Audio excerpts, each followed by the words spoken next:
Hello বন্ধুরা, কেমন আছেন সবাই? সোশ্যাল মিডিয়া যখন আপনারা চালান তখন স্ক্রল করতে করতে আপনারা নিশ্চয়ই হ্যাশট্যাগ দেওয়া অনেক পোস্ট দেখেন, কিন্তু কখনো কি ভেবে দেখেছেন এই হ্যাশট্যাগটা আসলেই কি, কেনই বা এটা সবাই ব্যবহার করে? এর ভিডিওতে আমরা এর রহস্য ভেদ করব। আপনার পোস্ট বা ভিডিওতে ভিউ ও এঙ্গেজমেন্ট বাড়ানোর জন্য হ্যাশট্যাগ সঠিকভাবে ব্যবহার করা জানাটা খুব ভীষণ প্রয়োজন। চলুন শুরু করা যাক।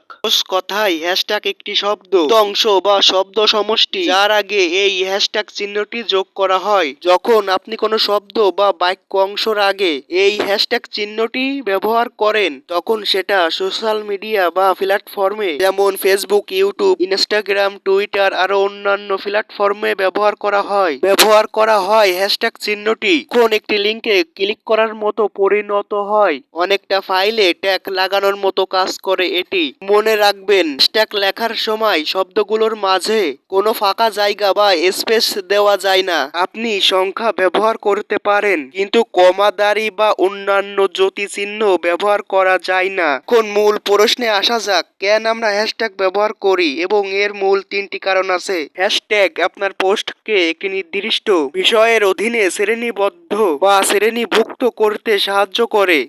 ধরুন আপনি হ্যাশট্যাগ বেকিং রেসিপি ব্যবহার করে একটি কেকের ছবি পোস্ট করলেন। যখন অন্য কেউ সার্চ বারে হ্যাশট্যাগ বেকিং রেসিপি লিখে অনুসন্ধান করবে, তখন আপনার পোস্টটিও তাদের সামনে ভেসে উঠবে। এতে আপনার কন্টেন্ট সঠিক অডিয়েন্সের কাছে পৌঁছানো সহজ হয়। হ্যাশট্যাগ আপনার পোস্টের রিচ অনেক বাড়িয়ে দেয়। তাহলে বুঝতে পারছেন, হ্যাশট্যাগ শুধু একটা প্রতীক নয়, এটা সোশ্যাল মিডিয়ায় অর্গানাইজেশন, প্রচার ও আবিষ্কারের একটি শক্তিশালী হাতিয়ার। তো ভিডিওটি কেমন লাগলো অবশ্যই কমেন্টে জানাতে ভুলবেন না, এবং আপনারা যদি এরকম নতুন নতুন সব ভিডিও দেখতে চান তাহলে অবশ্যই চ্যানেলটিকে সাবস্ক্রাইব করে রাখবেন, এবং ভিডিওটি ভালো লাগলে লাইক দিবেন। ধন্যবাদ ভিডিওটি এই পর্যন্ত দেখার জন্য সবাইকে।